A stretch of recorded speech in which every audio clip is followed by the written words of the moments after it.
Hello বন্ধুরা, কি অবস্থা আপনাদের? আশা করি সকলেই ভালো আছেন। তো আপনাদের সামনে নিয়ে আসলাম আরেকটা নতুন টিউটোরিয়াল, কিভাবে আপনারা পিক্সেল ল্যাব দিয়ে খুবই সহজে ভিডিওর জন্য থাম্বনেল বানাবেন। 3 মিনিটে কিভাবে থাম্বনেল বানাবেন তা আজ দেখাবো। তো এত কথা না বাড়িয়ে আমরা চলে যাই মূল ভিডিওতে। আমরা প্রথমেই পিক্সেল ল্যাবটাকে ওপেন করে নেব।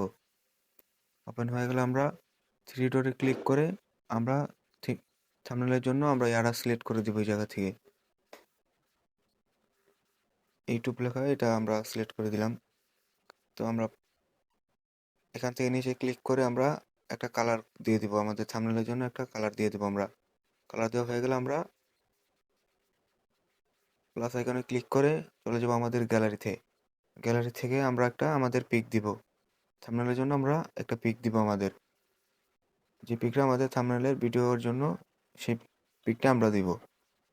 পিক দেওয়া হয়ে গেলে আমরা নিচে ক্লিক করে আমাদের একটা বর্ডার দিব। আমরা বর্ডার দেওয়ার জন্য আমরা এই অপশনে ক্লিক করে আমরা একটা বর্ডার দিয়ে দিব। এই জায়গায় বর্ডারটা একটু চিকন করে দিবেন, তাহলে একটু সৌন্দর্য দেখাবে। আমরা একটু বর্ডারটা একটু চিকন করে দিলাম। আপনি চাইলে আপনার মন মতন দিতে পারেন, আপনার যেরকম পছন্দ হয়। আমি সাজেস্ট করব আপনারা চিকন দিবেন। চিকন দিলে আপনার বর্ডারটা একটু সুন্দর হবে।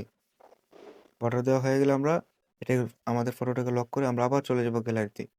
গ্যালারি থেকে আমরা আরেকটা ফটো আমাদের থাম্বনেলের জন্য দিয়ে দেব। সেম প্রসেসে আমরা ছবিটাকে এই জায়গায় বসাবো। বসানো হয়ে গেলে আমরা আবার ছবিটাকে লক করে আবার চলে যাব। আমরা একটা কপি করব এটাকে কপি করে আমরা আমাদের ছবির পাশে বসিয়ে দেব। আমাদের ছবির পাশে পারফেক্টলি ভাবে এটা আমরা বসিয়ে দিব। বসানো হয়ে গেলে আমরা আবার চলে যাব গ্যালারিতে। এটাকে লক করে আমরা চলে যাব আবার গ্যালারিতে। আমরা প্লাস আইকনে ক্লিক করে আবার চলে যাব গ্যালারিতে। আমরা আরেকটা ফটো আমাদের দিয়ে দিব। আমরা সেম প্রসেসেই এই জায়গায় আমরা ছবিটাকে বসিয়ে দেব। একটু সাবধানতার সাথে বসাবেন যেন কোনো কিছু নষ্ট না হয়।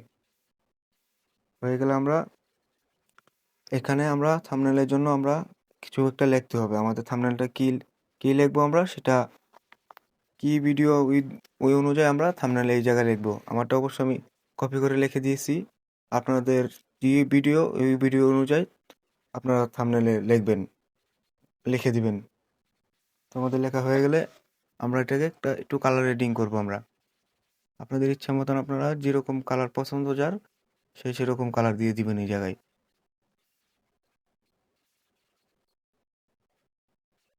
তো আমার 3টা কালার আমি দিয়েছি, আপনাদের মন মতন আপনারা দিয়ে নেবেন। কালার দেওয়া হয়ে গেলে আমরা একটা ফ্রন্ট দিয়ে দিব। আমরা ফ্রন্টে ক্লিক করে চলে যাব আমরা আমাদের একটা ফ্রন্ট দিয়ে দিলাম। আপনাদের ইচ্ছা মতন আপনারা যে ফ্রন্ট আপনার পছন্দ হয় আপনি সেই ফ্রন্ট দিন। আমার এই ফ্রন্টটা পছন্দ হয়েছে, আমি এই ফ্রন্টটা দিয়ে দিয়েছি। আর থাম্বনেলের জন্য আপনারা সংক্ষিপ্ত লেখা লিখবেন। বেশি বড় লেখলে আপনাদের থাম্বনেলটা এতটা সুন্দর হবে না। তো থাম্বনেলের লেখাটা হয়ে গেলে আমরা প্লাস এখানে ক্লিক করে চলে যাব গ্যালারিতে। আমরা কিছু পিএনজি নেওয়ার জন্য। তো আমরা এখান থেকে একটা জিমিনির পিএনজি নিয়ে নিব। পিএনজি নিয়ে আমাদের থাম্বনেলের সাইডে আমরা ছোট করে বসিয়ে দিব। তো বসানো হয়ে গেলে এটাকে আমরা কপি করব। কপি করে সেম ভাবে আরেকটা আমরা থাম্বনেলের আরেক পাশে বসিয়ে দিব। আর বন্ধুরা, আপনারা যদি এরকম নতুন নতুন ভিডিও পেতে চান, তাহলে আমার ইউটিউব চ্যানেলটাকে এখনই সাবস্ক্রাইব করে পাশেই থাকুন। তো বসানো হয়ে গেছে। তো আমরা এখন এটাকে ডাউনলোড দিয়ে দিব। আমরা ডাউনলোড অপশনে ক্লিক করে এখান থেকে আমরা একটু এইচডি ইয়াটা বাড়িয়ে দিব, দিয়ে আমরা ডাউনলোড করে দিব এখান থেকে। তো বন্ধু, এই ছিল ভিডিও। আসসালামু আলাইকুম।